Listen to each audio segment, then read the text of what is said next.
ආයිබෝවන් ඔයාලට රසලෝකේවි තමා YouTube channel එකට ඔයාලා සාදරයෙන් පිළිගන්නවා. ඉතින් මම අද ඔයාලට කියා දෙන්න හදන්නේ රසම රස අඹ චට්නි එකක් ලේසියෙන්ම හදාගන්නේ කොහොමද කියලා. ඉතින් තාම ඔයාලා මගේ channel එක subscribe කරලා නැත්නම් subscribe කරලා ඊට එහා පැත්තේ තියෙන bell icon එකත් click කරන්න.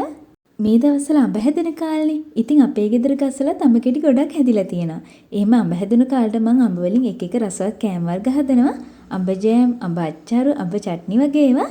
ඉතින් අනිවාර්යෙන් ඔයාලගේ ගෙවල් වලත් මේ දවස්වල ගසලා අඹ ගෙඩි හැදිලා ඇතිනේ.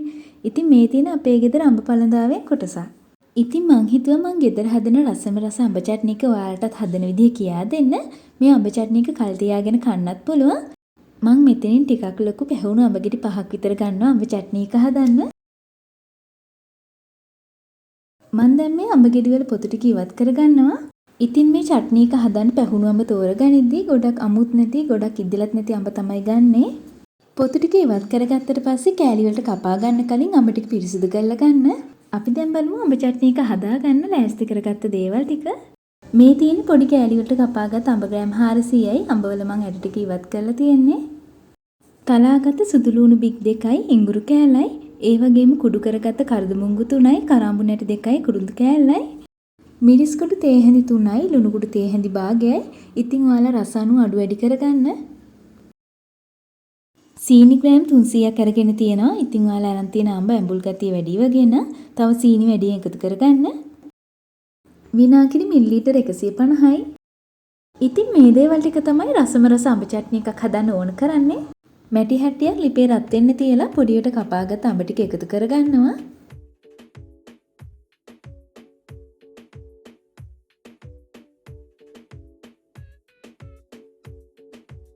ඊළඟට විනාගිරි ටික එකතු කරගමු. ඊළඟට කුඩු කරගත්ත කුළු බඩු ටිකයි තලාගත්ත ඉඟුරු සුදු ලුණු ටික එකතු කරලා හොඳින් කලවම් කරගන්න ඕනේ. මේ වෙලාවේ ලිපේ ගින්දර මධ්‍යම ප්‍රමාණයෙන් තමයි තියාගන්නේ. මේ ටික හොඳින් කලවම් කරලා පියනකින් වහලා අඹ ටික හොඳින් තඹ ගන්න ඕනේ. ඒ වගේම ලිපේ ගින්දර මේ වෙලාවේ ටිකක් අඩු කරලා තියාගන්න. සැරින් සැරේ පියන අරිමින් අඹ ටික කලවම් කරගන්න ඕනේ නැත්නම් අඩියේ පිච්චෙන්න පුළුවන්. මේ විදිහට විනාඩි කිහිපයක් සැරින් සැරේ පියන අරිමින් අඹ ටික කලවම් කරගන්න ඕනේ. ඔයාලට පේනවා ඇතිනේ අඹ එකේ වතුර ගතිය ගොඩක් එකතු වෙලා තියෙනවා. ඒ නිසා වතුර ගතිය තව ටිකක් හිඳනකම් විනාඩි කිහිපයක් තඹ ගන්න ඕනේ.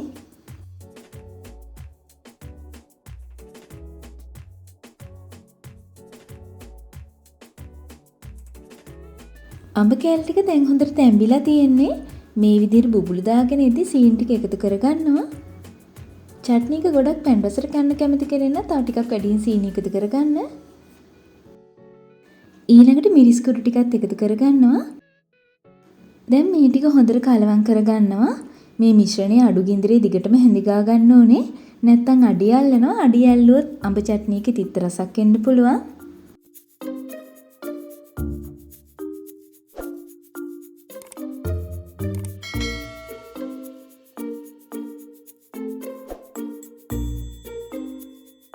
මම දැන් ඊළඟට ලුණු එකතු කරගන්නවා. දැන් චට්නි එකේ සීනි ටිකක් දී වෙලා හොඳට උකු ගතියක් ඇවිල්ලා තියෙන්නේ. ඒ නිසා ලිපේ ගින්දර තව ටිකක් අඩු කරලා හොඳට හැඳිගා ගන්නවා. දැන් පොඩ්ඩක් චට්නි එකේ රස බලමු. නියම පදමට තියෙනවා. ඒ වගේම හරිම සුවඳයි. අපි දැන් ලිප ඕෆ් කරලා චට්නි එක ලිපෙන් අයින් කරගමු. මේ චට්නි එක ලිපෙන් බාපු ගමන් හොඳ රසනට තියෙනවා. ඒ රස්නේ පිටින්මයි මම වීදුරු බෝතලයට දාගන්න හදන්නේ. ඉතින් චට්නි එක දාගන්න මම ජෑම් බෝතලේ ජීවාණු හරණය කරලා තමයි ගත්තේ. ඉතින් ඔයාලට කැමති වර්ගයේ වීදුරු බෝතලයක් චට්නි එක දාගන්න කලින් ජීවාණු හරණය කරලා ගන්න. මේ වගේ වීදුරු බෝතලයක් උණු වතුරින් හොඳට හොදලා වේලලා ගන්න ඕනේ. අපි දැන් හදාගත්ත චට්නි එක මේ විදිහට බෝතලයට දාගමු.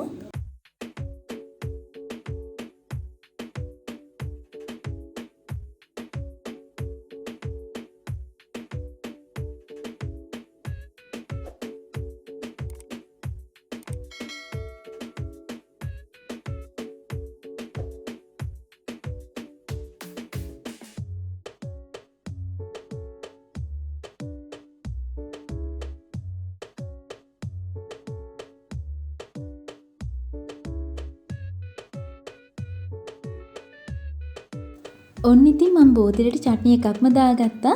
තව ටිකක් ඉතුරුත් වුණා. ඉතින් චට්නි ටික මේ විදිහට දාගෙන ඉවර වෙලා බෝතලේ කටවටේ චට්නි ගෑවිලා තියෙනවනම් හොඳට පේපර් සර්වියට් එකකින් පිහද ගන්න ඕනේ. හොඳට පිහද ගත්තේ නැත්නම් පියන වැහුවට පස්සේ බෝතලේ හොඳට සීල් වෙන්නේ නැහැ. එතකොට චට්නි එකේ පුස් අල්ලන්න පටන් ගන්නවා. දැන් පියන හොඳට තදින් අහලා අනිත් පැත්ත හරවලා විනාඩි 5ක් විතර බෝතලේ සීල් වෙන්න තියන්න ඕනේ. විනාඩි 5කට පස්සේ මේ චට්නි බෝතලේ රසනේ හිමින්සිරේ අඩු වෙනකන් තියන්න ඕනේ. මේ වගේ අඹ චට්නි එක ෆ්‍රිජ් එකේ දාලා අවුරුද්දක් විතර වුණත් කල් තියාගෙන කන්න පුළුවන් රසවත් කෑමක්. ඉතින් ඔයාලත් මේ විදිහට රසට අඹ චට්නි එකක් හදලා ඔයාලගේ රටේ ඉන්න හිතවතුන්ට මිතුරන්ට නෑදෑයන්ට උනත් යවන්න පුළුවන්.